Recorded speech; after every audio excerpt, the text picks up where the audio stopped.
So mag-unboxing tayo ng ng cellphone holder sa chest. So ito siya. Ayan, focus ko na muna and then pakita ko rin sa inyo yung ano niya. Ayan. Kaya siya bukas kasi walang box. So ito yung pinaka ano niya. Attachment niya nakasama. So walang box kasi ano to eh. So kailangan ng screw. Kasi may kasama siyang ibang item. At hindi ko alam sa seller bakit wala. So yung cellphone holder niya, ito yung strap sa body. Pakita ko muna ng close up.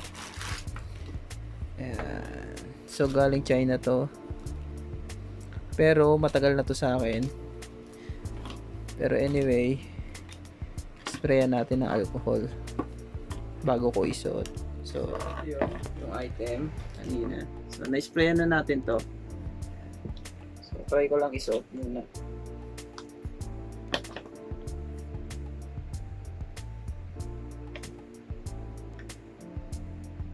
Paano ito susuot? Ito yung strap. And then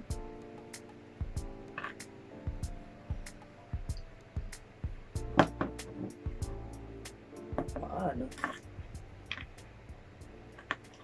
ito susuot? Parang ganyan. Mas ganyan.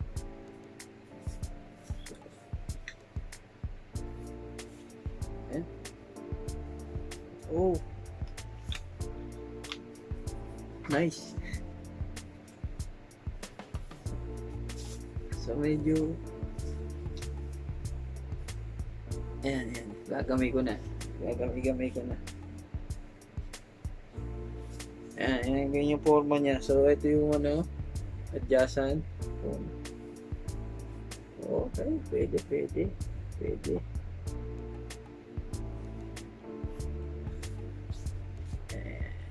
So susubukan ko to, papakita ko rin sa video na to yung okay. So ganito talaga siya. Ayan. So ang alignment niya is po ganyan. Pasensya na, hindi ko na na-assemble nung nasa table siya. So eto, papasok natin ng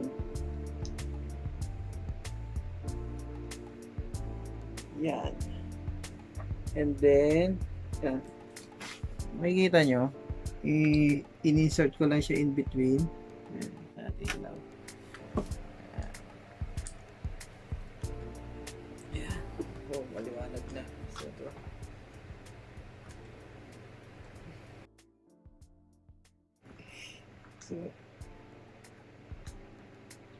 So ayan. At ito na yung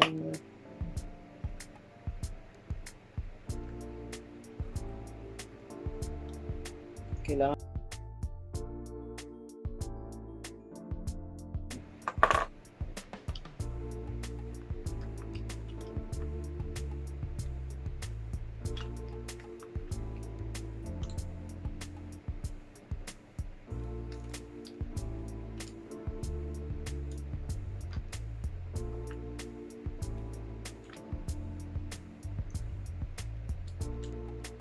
So medyo maluwag yung pagkaka yan. Medyo okay na.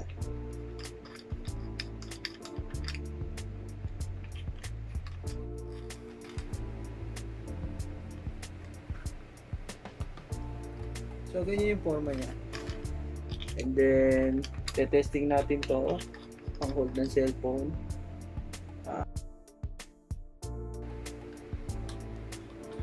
Napakalaki yung cellphone.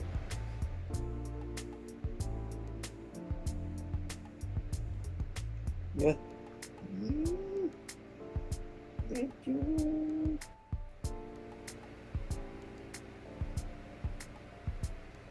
Ayan ang forma niya. Mabigat tong cellphone na to.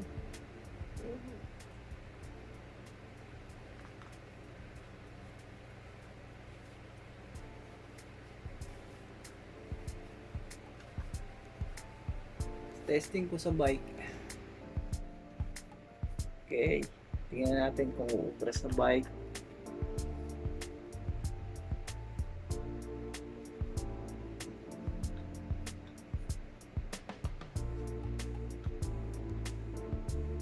Pero in fairness, maganda yung quality ng ano niya, ng strap.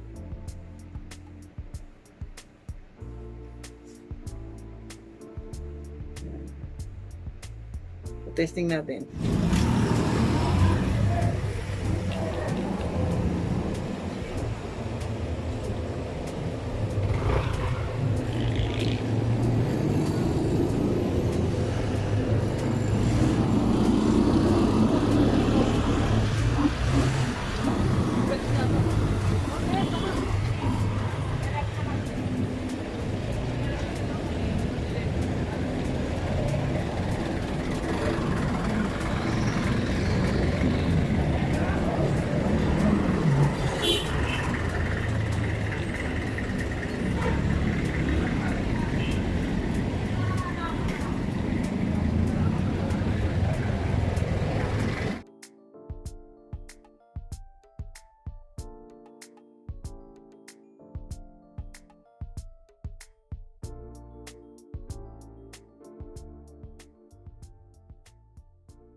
So, ayan, nakita nyo naman yung footage ng pagbabike ko, saka yung paglalakad ko, malaki diferensya. At mapapansin nyo, may bigote na ako.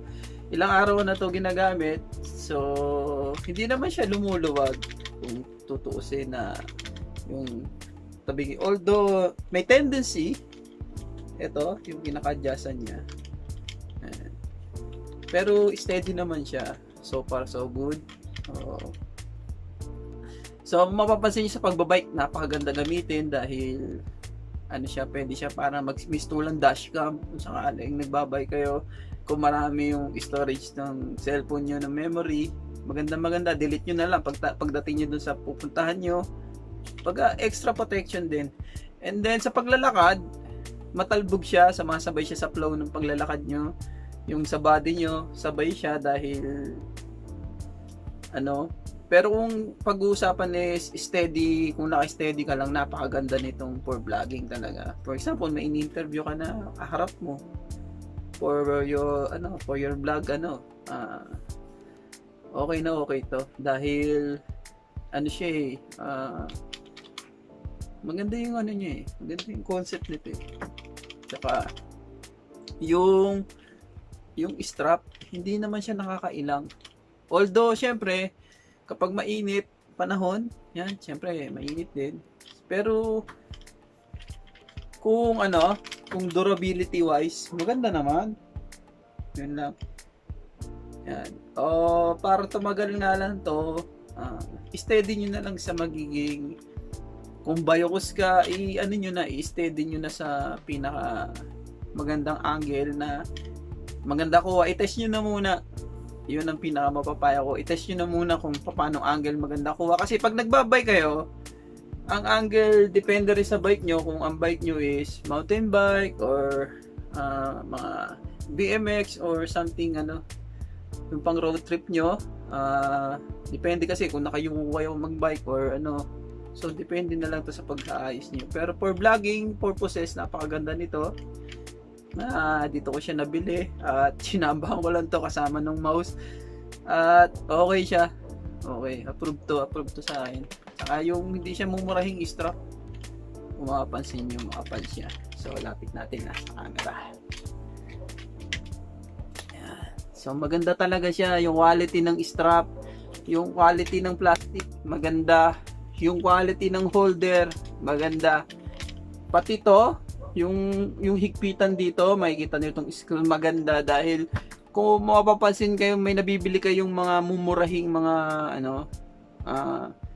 cellphone stand, pangit, may mga pangit na labas nito so konting mo lang sira na, minsan nga nababali pa, minsan plastic pa, pero hindi, ito is made of metal, Metal siya.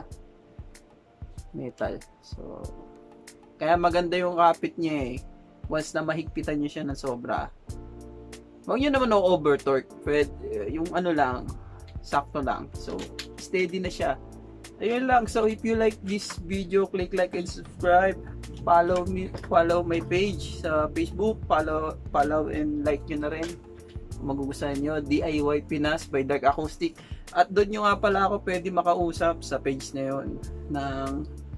Na kung nahihirapan kayong mag-comment below, pwede nyo ako makausap sa Facebook page ko. Kung may maitutulong ako, sana ako may maitutulong ako, may message nyo ako doon at magre-reply naman ako kung sa abot ng aking mga kaya. Ayan. Yun lang. So stay safe, stay away from COVID. Although hindi nyo naman nakikita. Keep safe. Ingat.